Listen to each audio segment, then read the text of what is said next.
Alright, for this video, we're going to discuss our last lesson for chapter 4. So this is our lesson 17. This is about torsion of thin-walled vessels. So for our learning outcome, students must be able to compute the shear stress and angle of twist of thin-walled tubes due to applied torque. So let's start our discussion.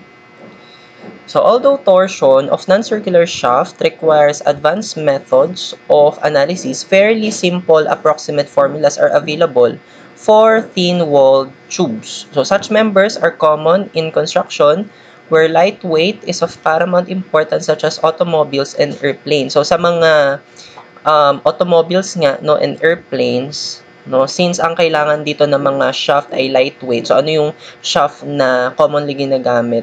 Paano ba siya magiging lightweight? So kapag hollow yung kanyang loob, no, so ibig sabihin yun yung mga thin-walled nga no na tubes natin. Okay? Sige. So if we're going to consider, let's say itong thin-walled tube na ito, so this is subjected to torque T. Okay. Now, it is convenient to introduce the concept of shear flow, denoted by Q.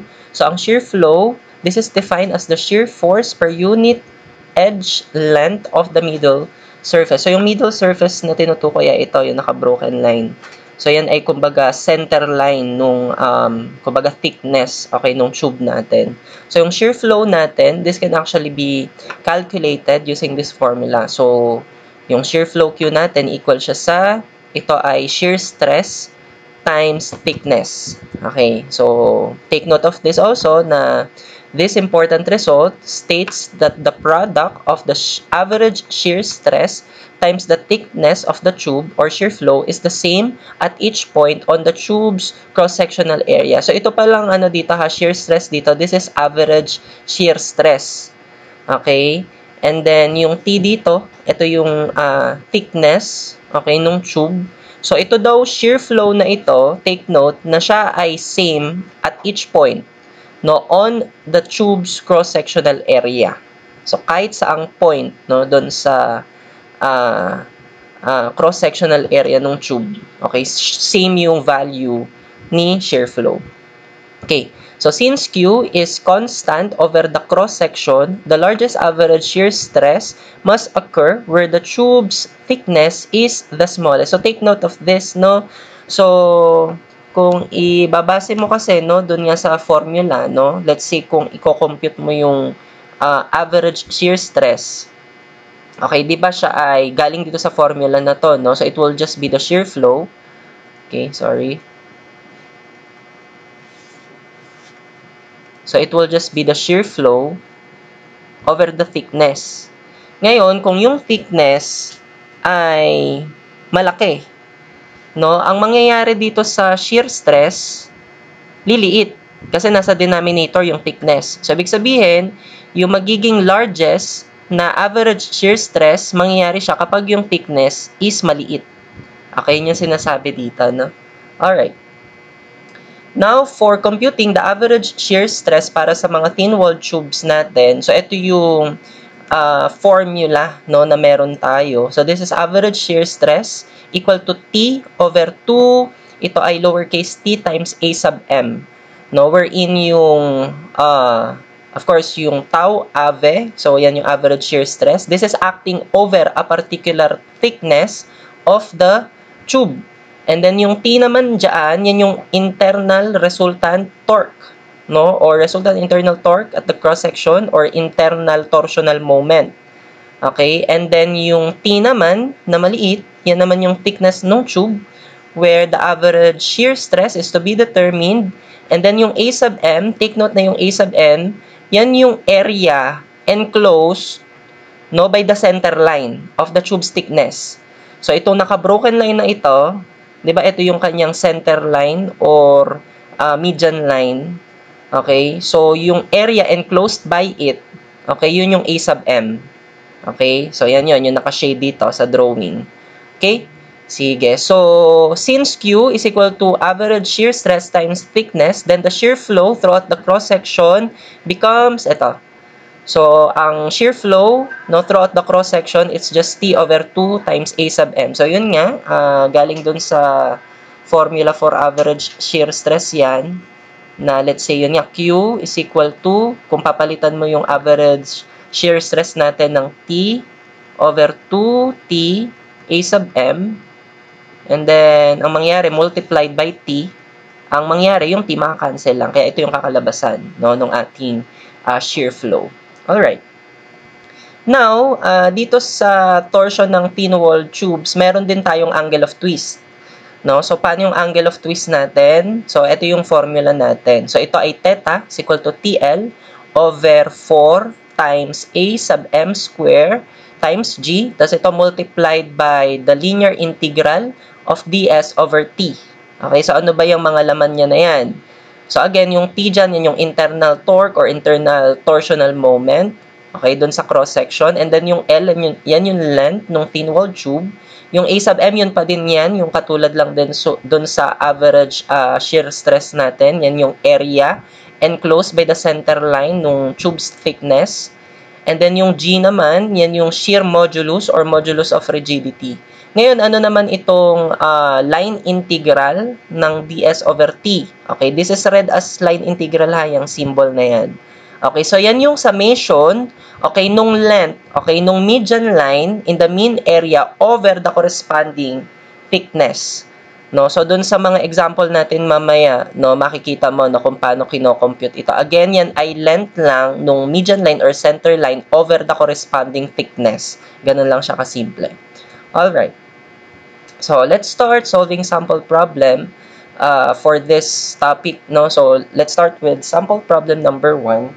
Calculate the average shear stress in a thin wall tube having a circular cross-section of mean radius r sub m equal to 5 inches and thickness T equal to 0.12 inches, which is subjected to a torque T equal to 320 kPa-inch. Also, what is the relative angle of twist if the tube has a length L equal to 14 feet? Use G equal to 11 times 10 raised to 6 psi. Okay, so ang unang pinapadetermine sa atin is yung average shear stress. Okay, may mga given na tayo dito na mean radius. Okay, so kumbaga kung i-drawing mo yung cross-section nito ha. By the way, ito ay thin wall tube na circular yung kanyang cross-section. Okay, so kumbaga ano siya, butas yung kanyang loob. Okay, so yung mean radius na binabanggit niya, of course, mula sa center, papunta dun sa median line, no, or center line, okay, or gitna ng thickness niya. So, yan yung ating R sub M or mean radius. Okay. Tapos, may thickness daw ito na 0.12 inches. So, kung ilalagay ko yung thickness niya, so, ito yung kanyang thickness. Okay. Given yan. Okay. So, subjected daw to sa torque na 320 kPa-inch. So, sa pag-compute ng average shear stress, so, again, ito yung ating formula. So, ang mga kailangan natin dito, yung internal torque, yun nga, given naman na siya. And then, yung thickness, given naman din siya. Ngayon, yung A sub M, no? So, we have to compute yung ating A sub M. So, in this case, ang A sub M natin, okay, take note, okay, na yung A sub M, yan yung area enclosed by the median line or center line. So, i-drawing ko lang yung ano, no, center line. Sige, ibahin ko yung kulay. So, yung center line netong tube na to, di ba ito?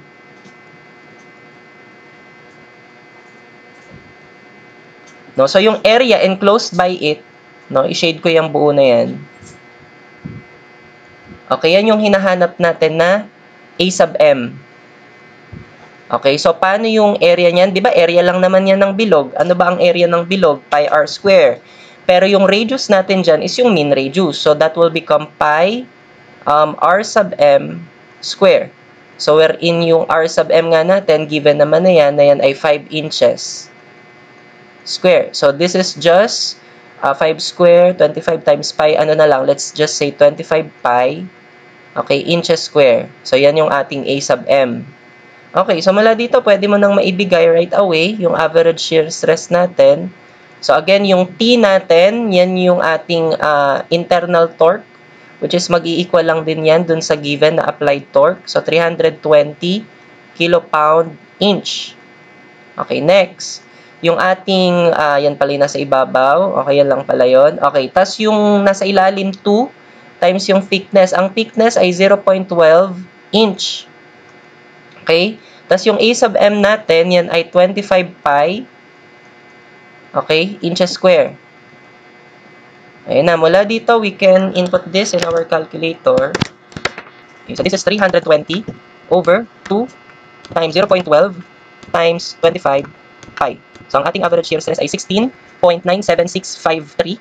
So, anong unit natin dito? So, ito ay stress, tas naka-kilopound, tas inches square. So, ito ay KSI or kilopound per inches square. So, this is already the answer for the average shear stress. Okay. Now, for the second part, we are asked to determine also the relative angle of twist. So, ito yung formula natin for angle of twist. So, yung T, meron naman tayo niyan. Yung L, okay, meron naman tayong given length. And then, yung A sub M, na-compute natin yan kanina. Yung G, given din yan. So, ang problema natin ngayon dito ay itong line integral ng ds over t. So, again, paano ba natin kino-compute yung line integral ng ds, okay, ds over t. So, again, ito ay ano lang, summation nung length nung center line over yung corresponding thickness. Okay? So, in this case, since ito, yung center line natin, di ba ito? Okay? Tapos, ano naman, no, yung buong, ano niya, buong center line na yan, ang corresponding thickness is yung given lang na 0.12. Okay? So, ibig sabihin, kunin mo lang yung length netong center line na to. So, paano ba yung length ng center line? Kumbaga, yung circular arc, no, or yung circle, paano ba kinukuha yung length nung circular arc na ito? Di ba circumference lang yan ng circle? At ang circumference ng circle, di ba yun ay 2 pi r? Tama? So, ganun lang yung gawin natin dito. But in this case, yung radius natin dito is yung ano, yung mean radius. Tama? So, yung radius mo dyan ay mean radius. So, ganun lang yung pagkuha nung arc length, no, ng circle.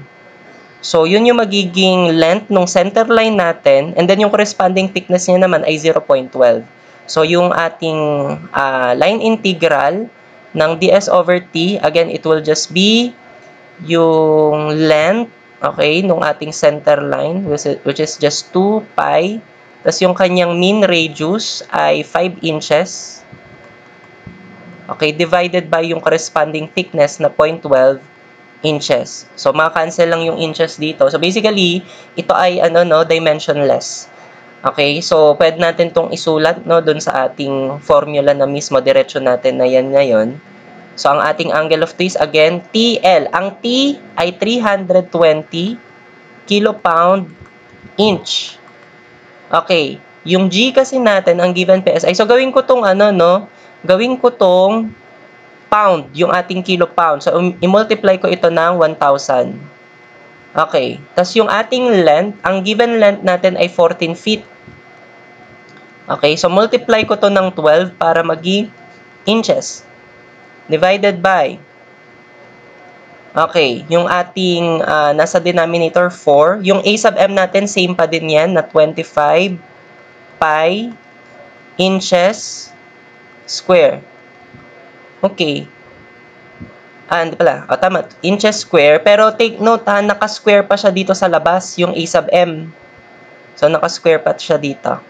Tapos, yung G na given ay 11 times 10 raised to 6 PSI. So, pound per inches square.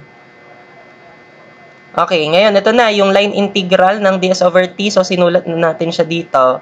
So, idugtong ko lang siya dito, no? So, siya ay 2 pi times 5 inches divided by 0.12 inches.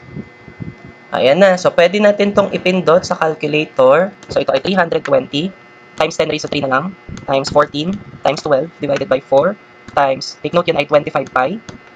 Tapos, naka-square yan. Okay, times 11 exponent 6. Okay, times. Okay, ito ay 2 pi times 5 divided by 0.12. Okay, plus equal natin. Ito ay 0.051856 na lang. Okay, this is in radian. So, ito na yung ating angle of twist. So, these are already the answers for this problem. Okay. Ngayon, ganito. Pwede mong maisip dito na, sir, di ba ito, circular naman yung kanyang cross-section. Tama, di ba pinag-usapan natin or pinag-aralan natin before yung torsion ng mga circular shaft. So, sir, pwede ko bang gamitin yung mga formula doon, yung formula for circular shaft na T rho over J, at saka yung angle of twist na TL over JJ? Actually, pwede. No? So, kung gagamitin mo sila, actually, yung mga kakalabasan na sagot, approximately equal lang din dito sa mga nakuha natin na average shear stress at theta. Okay, ngayon, sige, kung gagamitin natin yon. Okay, di ba yung formula natin doon, yung ating shear stress, T rho over J. Tapos yung ano naman natin, angle of twist doon ay TL over JG. So, try natin, no? Ngayon, di ba ang sinolve kasi natin, average shear stress. So, ideally, yung average shear stress na yun, let's say, yung gamitin natin na radial distance is yung mean radius. Okay? Sige. So, gawin natin. So, ang ating average shear stress, ang ating torque ay 320 kilopound inch. And then, ang ating radial distance, again, dahil nga average shear stress ang kinukuha natin, so ideally, yun ay kinukuha natin dun sa shear stress dun sa center line, which is ang magiging radial distance mo is yung mean radius. So, let's say ito ay 5 inches over ang J. Ito ay butas, so hollow. So, ang ating polar moment of inertia kapag hollow in terms of radius. So, ang mangyayari pala dito, di ba for hollow, let's say ito yon. So, kung radius ang gagamitin natin, so ang kailangan natin dito is yung ating outer radius, let's say R, na malaki, tapos yung kanyang inner radius, which is let's say R na maliit. Kasi, di ba ang J natin, kapag ganyan, yan ay pi over 2, tapos multiplied by yung outer radius to the fourth, minus yung inner radius to the fourth. So, kailangan natin ngayon yung outer radius. Paano yung outer radius natin? Ang meron kasi tayo ay mean radius. So, kung ang meron tayo ay mean radius, so again, ang mean radius, mula sa center line hanggang dito sa gitna. So, yan yung ating R sub M. Ngayon, yung thickness natin, di ba ang thickness natin ay 0.12 nga, no? Inches. So, ibig sabihin, yung outer radius mo, it will just be yung R sub M, which is 5, plus yung kalahati ng thickness. Ano yung kalahati ng thickness? 0.12 over 2. So, ang 0.12 over 2 ay 0.06. So, ito ay 5.06 inches. Yung ating namang inner radius, di ba yung magiging inner radius mo, it will be 5. Tapos, mean radius yan, no? Yung 5 na yan. Tapos i-subtract mo kalahati naman ng thickness. Subtract mo naman. So, ang kakalabasan naman nito, 5 minus 0.06, 4.94. Ma-confirm mo nga, no, sa calcu. Ayan. O, yan ngayon yung mga gagamitin mo para sa pag-compute ng polar moment of inertia J natin. So, ang J natin dito ay pi over 2. Ang ating outer radius ay 5.06. Again, naka-inches. Lagyan natin ng ganyan. Ito ay to the fourth. And then minus yung ating inner radius na 4.94 inches. Okay, naka-raise din yan to 4. So, we can solve here the average shear stress. So, this is 320 times 5 over pi over 2. Okay, times 5.06 raised to 4. Minus 4.94 raised to 4. Okay, so ang ating average shear stress ay, ayan, so 16.97408. No? So this is just approximately equal dun sa nakuha din natin kanina. Tama? Sige. Ngayon, para naman dun sa angle of twist, sige, so para sa ating angle of twist, so theta equal to, ang ating T, given naman na siya na 320, again, kilopound inch. Since yung G kasi naka-PSI, gawin natin tong pound, yung kilopound, by multiplying it by 1,000. Yung length natin ay 14 feet, multiply natin ng 12 para maging inches. Divided by, yung J natin ay same pa din. So, ito ay pi over 2, multiplied by 5.06 inches raised to 4, minus 4.94 inches raised to 4. Okay, tapos yung G natin, given yan na 11 times 10 raised to 6. Okay, PSI, so pound per inches square. Okay, so ang magiging angle of twist natin ay, so ito ay 320 times 10 raised to 3 times 14 times 12, okay, divided by pi over 2 times 5.06 raised to 4 minus 4.94 raised to 4, okay, times 11 exponent 6. Okay, ang ating angle of twist ay 0.051848. So again, as you can see, yung sagot natin ay approximately equal lang din, no, dun sa nakuha natin. Again, of course, pwede mo tong gawin kasi nga circular yung cross-section natin. Pero what if yung cross-section natin hindi na siya circular? Okay? Sige. So let's proceed to our next sample problem. For our next sample problem, the tube is made of C86-100 bronze and has a cross-sectional, rectangular cross-section as shown in the figure.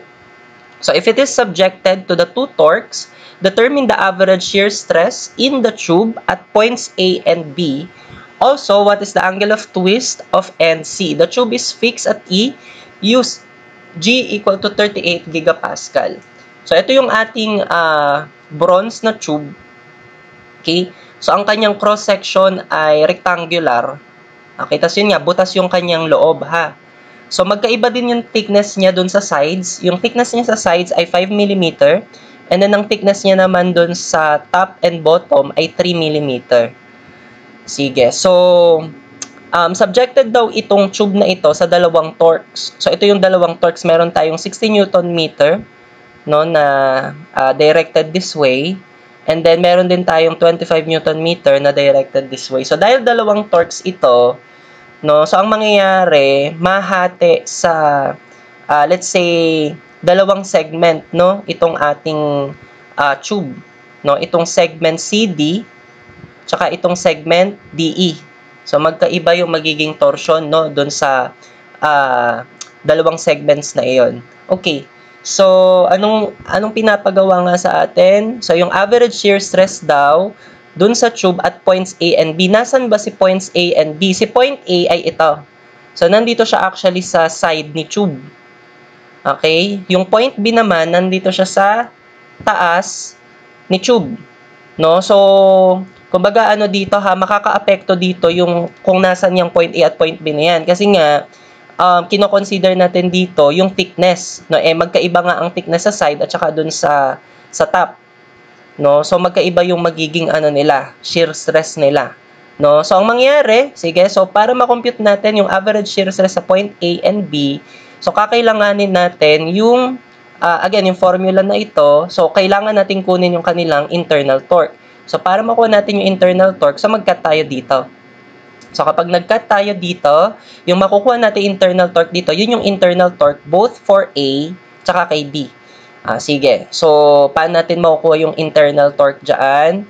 So, ang gawin natin, yun nga, mag-cut tayo dyan, tapos i-consider na lang natin tong left section or left segment. Okay? Kasi itong right segment, meron pang fixed support dyan. So, i-compute mo pa yung reaction dyan. So, dito na lang. Okay? Sige. So, i-drawing ko to, yung left segment. So, ito siya. So, dito tayo nag-cut. And then, dito sa may end C, okay, meron tayo ditong applied torque. So, kung i-drawing ko to, so, paano ba natin ma-drawing dito yung torque sa end C? No, using double-headed arrow. So, gamitin natin ang iyong right hand. Yun nga. So, tingnan mo tong ikot na to. So, paano makakaikot yung fingers ng right hand mo ng pagganito? So, saan dapat naka-point ang iyong thumb? Okay, so naka-point dapat yung thumb natin to the right para makaikot yung fingers natin ng ganito. So, ang iyong torque dito ay pagganito. Okay. So, ito ay 60 Newton meter. And then, dito kay point D, let's say ito si point D. Okay, merong applied torque na 25 Newton meter. So, paano naman dapat naka-point or saan dapat naka-point ang iyong thumb para makaikot yung fingers mo this way? Okay, so dapat naka-point to the right naman, no? So, ang double-headed arrow mo to the right. So, ito naman ay 25 Newton meter. So, dito sa kinat natin, ano yung dapat maging internal torque dito? Ang direksyon, syempre ang tutulungan niya yung 25 Newton meter para labanan nila si 60 Newton meter. So, yung double-headed arrow mo dito pag ganito. Okay, so ito yung ating internal torque sa, let's say, segment DE kasi ito, no? So, pangalanan ko na lang to na segment, TDE. So, solving for TDE, isum up lang natin yung mga torques na ito. Let's say, umiikot sila about the x-axis. Okay, so, ang gawin ko na lang, ang i-positive ko na lang dito si TDE at saka si 25. So, since opposite yung direction ni 60, siya naman yung ine-negative ko. So, this will become TDE, okay, plus 25 minus 60 equal to 0. So, si TDE, okay, ang value nito ay, so ito ay alpha x plus 25 minus 60, alpha equal 0. So, kapag sinipsol ko ito ay 35. Okay, Newton meter. So, ito na yung internal torque doon kay point A at point B. Mag-start siguro ako kay, kay point A. Okay, so para kay point A, okay, using yung formula natin for average shear stress, okay, equal siya sa, okay, yung internal torque natin is ito, yung na-compute natin na 35 Newton meter. Okay, so, ano bang mga unit natin dito? So, yung area kasi mamaya, no, naka-millimeter. So, gawin ko tong millimeter. So, multiply natin to by 1,000. Para yung meter maging millimeter. Over 2. Ngayon, ano yung thickness doon kay point A? Ang thickness dito kay point A ay, okay, yung thickness sa side, which is yung 5 millimeter. So, ito ay 5 millimeter. Okay. And then, yung A sub M natin, again, yung A sub M, yan yung area enclosed by the center line. Okay, so dito, sige, kung i-redraw ko lang yung ano natin, no, yung cross-section natin. Okay, para lang mapalaki ko siya. Okay, so manipis yung nasa taas. Tapos medyo makapal yung nasa gilid, 5 mm. Ayan. So, next-edge ko siya ng drawing para may drawing ko yung center line. So, yung center line niya ay ito. Or median line. Ayan. Okay, tapos, yung thickness netong taas, yan ay 3 mm. Tsaka yung baba, same lang, 3 mm. Okay. Ngayon, kung kukunin ko yung ibang kulay siguro. Kung kukunin ko yung, by the way pala, 60 mm yung ano, yung buo, no? Ito. Yung kanyang height, 60 mm. So, kung kukunin ko to, yung height netong center line. Okay, so kung kukunin ko to, okay, di ba ito 60? Tapos ito, di ba ito kalahati ng 3? So, ima-minus ko yun sa 60, pati yung nandun sa baba. Di ba yung nandito din sa baba, ito kalahati ito ng 3. So, kalahati ng 3 sa baba, kalahati ng 3 sa taas. So, ang total lang din nun ay 3. So, 60 minus 3. So, yung height netong center line na to ay 57. No, 60 minus 3. Ngayon, dito naman, yung ano naman natin, yung para sa horizontal na center line. So, again, ang thickness naman ngayon nito ay 5 mm. Ganon din dito sa right side. Tapos yung buong ano niya, buong base niya, yung buong base niya ay ilan to? 40 mm. So, katulad nung ginawa natin, para dun sa length lang nung center line mismo, so ano yung length nung center line na to, na pa-horizontal? So, ito ngayon ay 40 minus 5. So, yun naman ay 35 mm. Okay? So, ang magiging ano natin, A sub M, okay, area lang, enclosed by the, okay, by the center line. So, ano yung area enclosed by the center line? Ano lang, length times width or area ng rectangle. 35 times 57. So, yun yung kanyang A sub M. Okay, sulat lang natin dito. Siya ay 35 mm times 57 mm. Diretso ko na lang siguro, no, dun sa formula. Okay, so yan ngayon yung ating A sub M. Okay, 35 mm multiplied by 57 mm. Okay, so pindot natin sa calculator. This is 35, okay, times 10 raised to 3 over 2 times 5 times 35 times 57. So, press equal natin. So, ang lalabas ay, okay, ilan yun? 1.75439. Okay, ang unit natin dito naka-Newton, tapos millimeter. So, stress ito. So, Newton per millimeter square. So, megapascal. So, yan ang ating average shear stress. Kay ano to ha? Kay point A. Ngayon, paano na may average shear stress para kay point B? So, ang kanyang average shear stress, ang kanyang T, same pa din. 35 Newton meter. Tapos, multiply natin by 1,000 para maging millimeter. Over 2. Tapos, yung thickness niya, this time, yung point B kasi, nandun nga sa top. So, ang thickness natin sa top ay 3 mm. Yun lang basically yung mababago dito. Yung thickness niya. Yung A sub M, same pa din naman, 35 mm by 57 mm. So, we can compute para sa average shear stress kay point B. So, yan ay, baguhin lang natin yung thickness. So, ito ngayon ay 3. Okay. So, ito ngayon ay 2.92398. Okay, megapascal. Oh, by the way, pwede pala nating i-box na ito. So, tinatanong naman talaga sila pareho. Okay. So, comparing the two, no, sino yung mas malaki ang kanilang shear stress? So, ang mas malaking average shear stress dito is yung doon sa point B. Bakit? Kasi mas manipis nga, no? Yung thickness doon kay point B. Ito yung binabanggit natin kanina. Yung largest na average shear stress, okay, nakukuha siya kung saan pinaka-smallest or kung saan smallest yung thickness. Okay, kaya kung yun yung tanong, actually, dapat ang isagot mo is ito, yung average shear stress kay B. Kung ang tanong ay largest average shear stress. So, ang sagot is ito, yung average shear stress kay point B. Okay? Sige. So, yan yung first part. Ang second part, pinapadetermine din yung angle of twist nung NC. Sige, so gawin natin. So, para sa ating angle of twist ni NC, so, ang mangyayari dito, kailangan nating isum up yung angle of twist dito kay CD, tsaka dito kay DE. Okay? So, kanina, dinrawing na actually natin yung kay DE. So, dito, base dun sa drawing ni internal torque, no, dito kay DE, siya ay pa-pull away from the cross-section. So, yung kanyang angle of twist dito ay positive. Ngayon, check natin dito kay kay CD, no, kung paano yung magiging niya, no, internal torque. So, para malaman mo, mag-cut tayo dito. Tapos, consider natin tong, let's say, left segment. So, kapag dinrawing natin to, sige, sulat ko dito ha. Ito ay kay segment, DE. So, yung dinodrawing naman natin ngayon para kay segment CD. Okay? So, kinat natin siya dito. Tapos, dito sa kanyang end C, again, meron tayong internal torque na ang direction niya, so, dapat ang iyong thumb, okay, ay naka-point to the left para makaikot siya this way. So, 60 Newton meter. So, ang magiging internal torque dito sa ating kinat, dapat equilibrium. So, dapat pa ganito ang kanyang direction.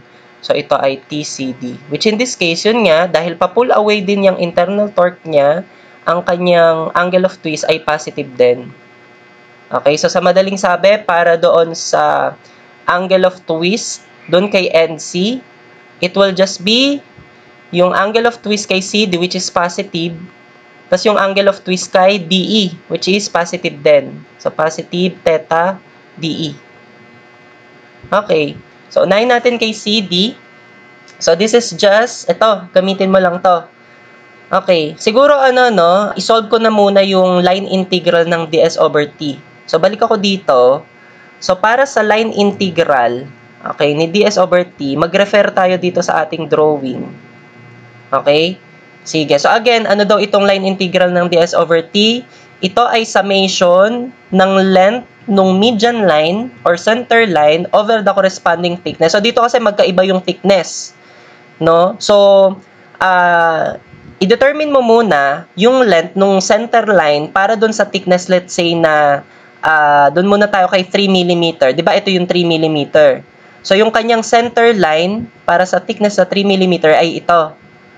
Yung pa-horizontal, which is yan ay 35 mm. So, yan ay 35 mm dito sa baba at 35 mm dun sa taas. So, dalawang 35 mm yun. Over yung corresponding thickness nila, which is yung 3 mm. Okay.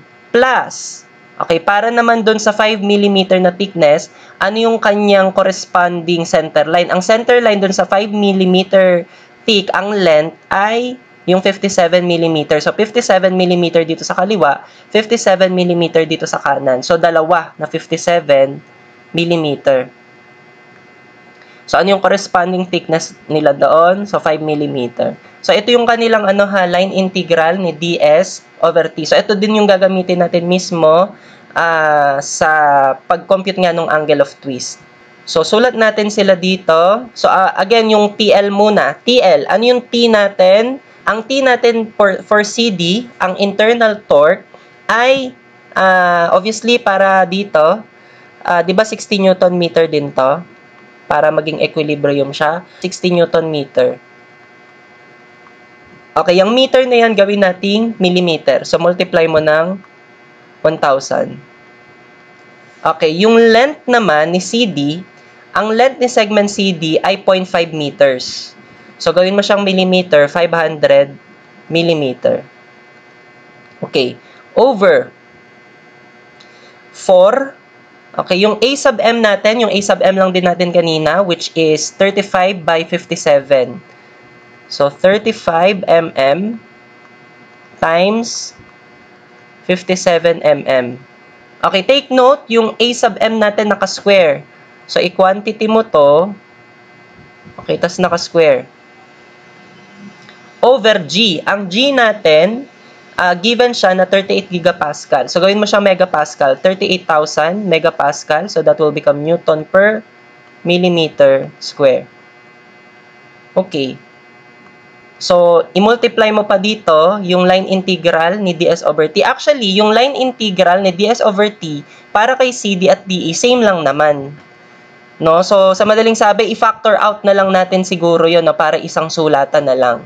So, idagdag natin dito na, yung TL over 4 AM square G para kay DE. Tapos mamaya na lang, multiply natin yung buo na to by line integral of ds over t. Ganun na lang, no? Sige, so para kay DE, ang kanyang internal torque, mula dun sa kanina is ito, yung 35 Newton meter. So, 35 Newton meter. Tapos multiply ko ito ng 1,000 para maging millimeter. And then, ang length ni segment DE ay 1.5 meters. So, ito ay 1,500 millimeter. Over. Okay. 4. Tapos yung A sub M natin, same lang din yung ating A sub M, yung 35. Huwag ko nang ilagay yung unit na. Yun din naman yan. Okay, tapos naka-square. Tapos yung G, same lang din naman, 38,000. Okay. So, ikulong mo yung buo na yan. No? So, yun nga, again, ang ginawa natin, finactor out natin yung line integral ni ds over t kasi pareho lang naman sila, both for CD at DE. Okay, so, multiply natin ito by, asa na yan? Ito, yung 2 times 35 over 3,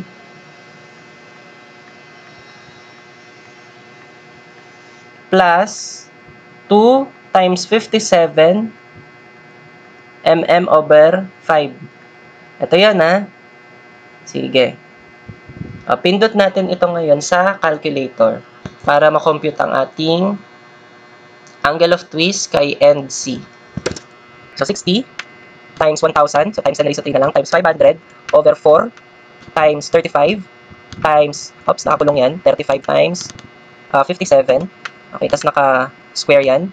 Okay, times 38,000. So, siguro, i-ano ko na lang to, i-store ko to. No, kasi baka hindi magkasya. Store ko siya kay A. Okay, para doon naman kay DE, so edit ko na lang to. 35 ang kanyang internal torque times 10 raised to 3 times 1.5 ang kanyang length. Yung nasa ilalim, pareho lang sila. Okay, tapos store ko to kay B. So, parang gagawin ko na lang, yung in-store ko kay A plus yung in-store ko kay B.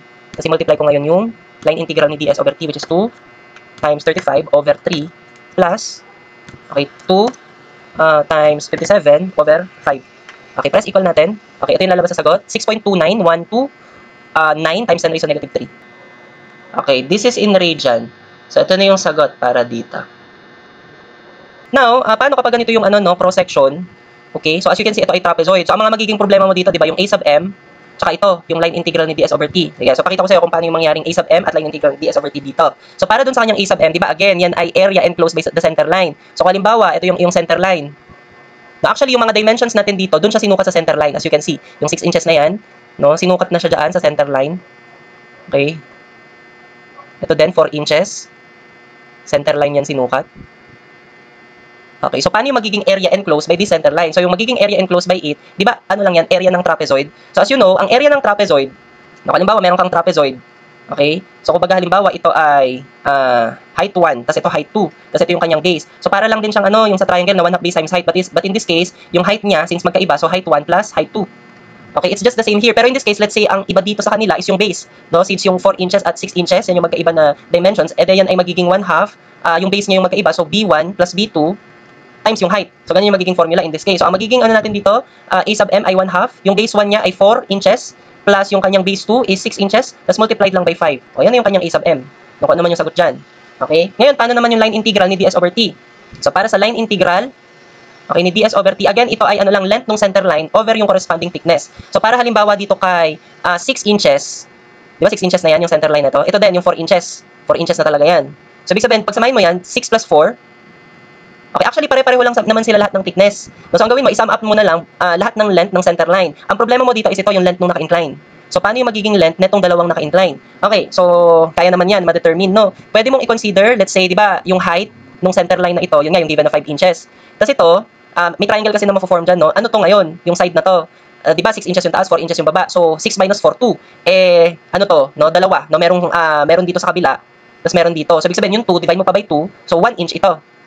Tama? So 1 inch yung base, tapos yung height niya 5 inches. Eh di ba pwede mo yan i-Pythagorean na lang para makuha tong hypotenuse. Yan yung length na kailangan mo. So yan ay ano lang, square root ng 25 ng 5 square, which is 25 plus 1 square. So ilan yan? Di ba yan ay square root ng 26. O yan ngayon yung length netong naka-incline. Eh dalawang naka-incline yan. So dalawa na square root ng 26. Tapos yung corresponding thickness nila ay 3 over 8. O yan, ganyan lang yung magiging ano niya, line integral ng ds over t. Since uniform naman yung thickness, no, all throughout the cross section. So pag sama-samahin mo lang yung length ng lahat ng center line over the corresponding thickness. Okay? Ngayon, paano naman kung siya ay semicircle na tube? Okay, tapos as you can see dito, magkaiba yung thickness dito, tsaka yung thickness dito. So, paano yung magiging A sub m niya? So, yung A sub m, okay, paano yung A sub m? Again, area enclosed by the center line. So, itong radius, as you can see, mineasure na siya dun sa center line. Tama, measured na siya sa center line. So, yan na yung, kumbaga, ang given na radius ay mean radius. So, sa pagkuha ng area, ano ba ang area ng circle? Di ba, pi r square? O, kalahatiin mo, kasi semicircle to, so 1/2 lang ng pi r square. So, pi r square over 2, wherein yung radius mo is yung mean radius. Tama? So, yan ay ano lang, pi times 25 mm square over 2. O, yan yung magiging A sub m mo. Ngayon, ito yung tanong, paano naman yung line integral ni ds over t? Okay? So, since magkaiba yung thickness dito, no, so pagbukurin mo sila, paano yung center line nung para sa thickness na 3 mm? Di ba ito lang naman yon yung buong length na to? Kung ang radius ay 25 mm, edi itong buo na to, diameter lang yan. Okay? So, yan ay 2 times 25 para dun sa diameter. Yun ngayon yung length ng center line para kay 3 mm thickness. So, yung corresponding thickness dito is yung 3 mm. Plus, paano naman yung center line or length ng center line corresponding to the 2 mm thickness? So, ito yun. So, ito yung arc length na to. So, paano yung pagkuha ng arc length na to? Okay, di ba ang buong bilog, okay, ang kanyang circular arc, di ba yung circumference lang na 2 pi r? Ngayon, pag kinalahati mo yan, edi divided by 2.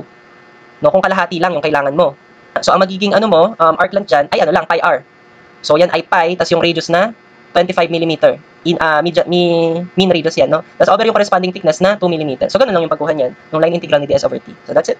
So, that ends our discussion for this lesson. I hope that you learn. So, subscribe to this channel, like and share this video also, and please follow me on TikTok and Facebook. Thank you. God bless you.